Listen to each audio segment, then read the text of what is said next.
They say the devil's in the details, but most men don't realise the details are the difference between looking dressed and looking deliberate. Maybe you can put together a 10 out of 10 outfit. Perfect shoes, perfect trousers, a crisp shirt, tie and a jacket.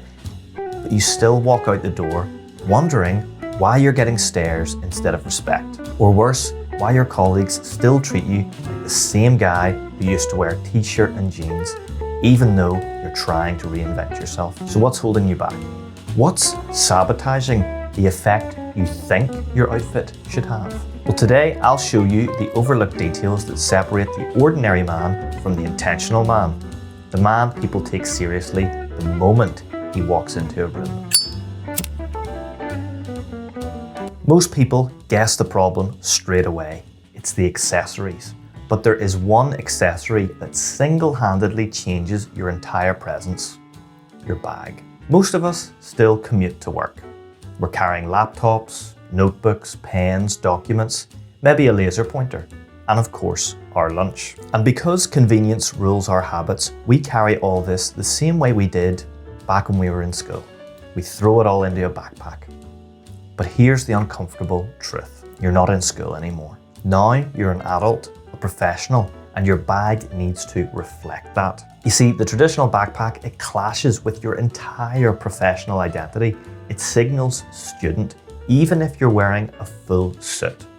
Doesn't matter if you're one-strapping or two-strapping, it doesn't matter. The message is the same. Now, I'm not anti-backpack. I own one myself, okay? That's no surprise. I use it for flights, hikes, and short trips. But do I bring it to work? No, never. Okay, and if you want to be taken seriously, your bag cannot contradict your outfit. So what's the fix? If we can't use backpacks, where do we go from here? Well, I would recommend a messenger bag or a briefcase. So let's start with the messenger bag. It is less formal than a briefcase, but it is miles ahead of a backpack, so it's an easier transition to make if you're used to backpacks. You can store almost as much, and you have almost endless options when it comes to materials and color. You've got leather, canvas leather, hybrids. For leather, I would go this way if you want a more sophisticated look. If you want to keep it sort of smart casual, go for a canvas leather mixture. Now, color-wise, stick with what complements your wardrobe. Open up your wardrobe, look at the colors that you see the most of.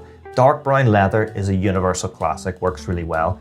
If you were going for a black messenger bag, I would say it only works if you commit to matching it, okay? So that means black shoes, black belt, and a black watch strap. Now, the briefcase is where things get more serious.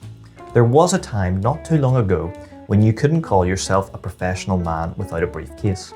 And that tradition still holds weight. The briefcase is a clear signal of maturity, reliability, intentionality. But be careful where you buy them.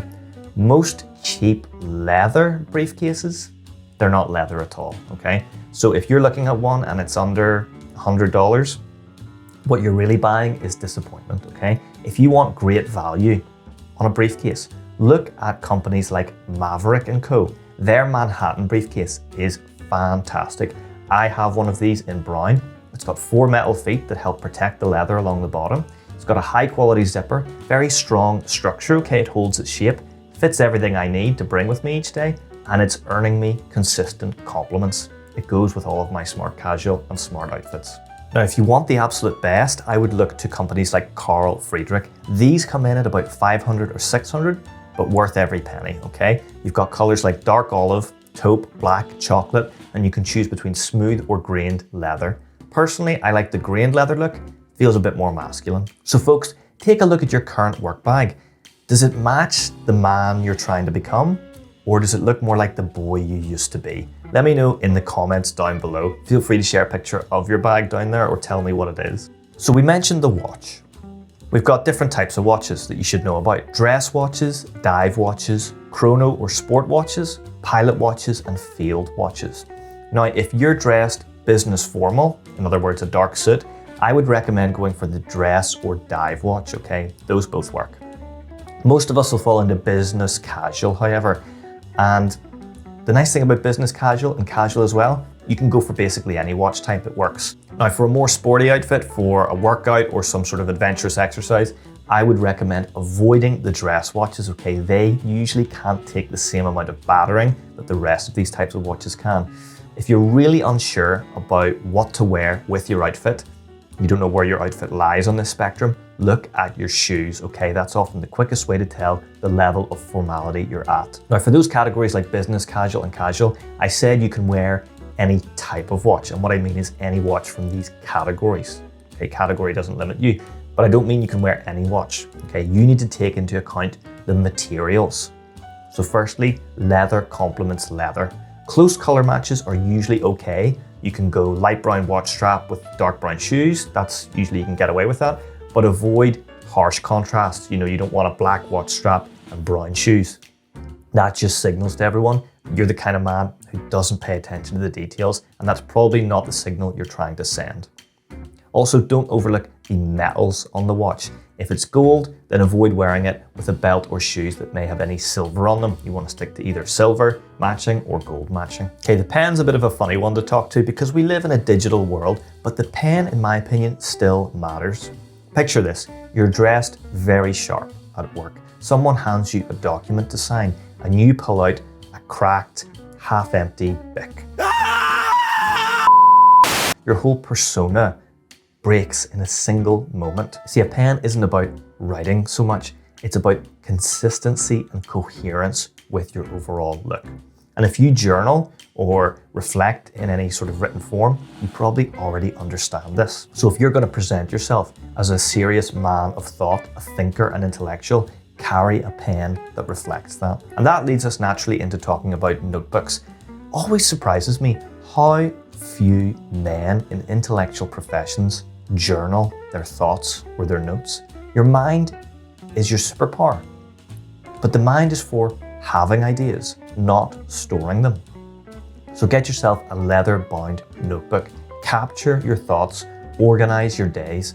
I'm currently experimenting with a bullet journal, and it's been incredibly useful and helpful so far in staying organized. Now for jewelry. When it comes to jewelry, men typically fall into one of two camps.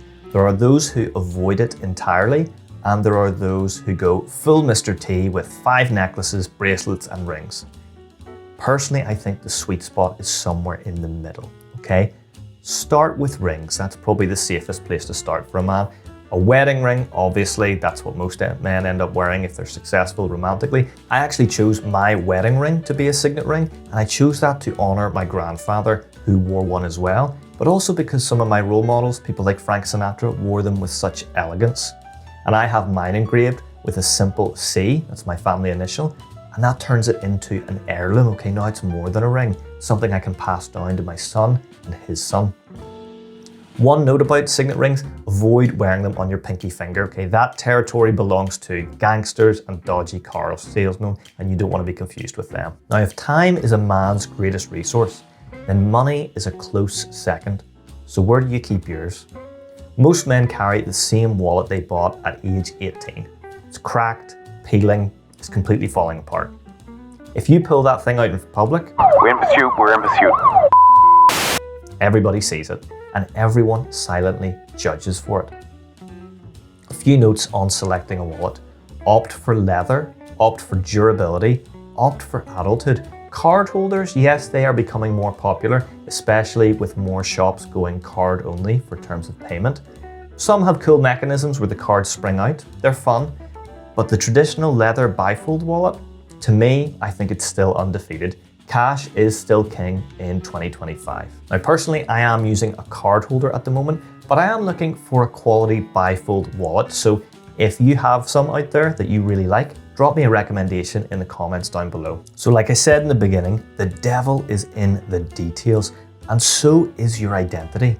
These might seem like small choices, things like bags, pens, jewelry, but they don't just accessorize your outfit, they reveal the man you're becoming. As always, thank you very much for watching, and I'll see you in the next one.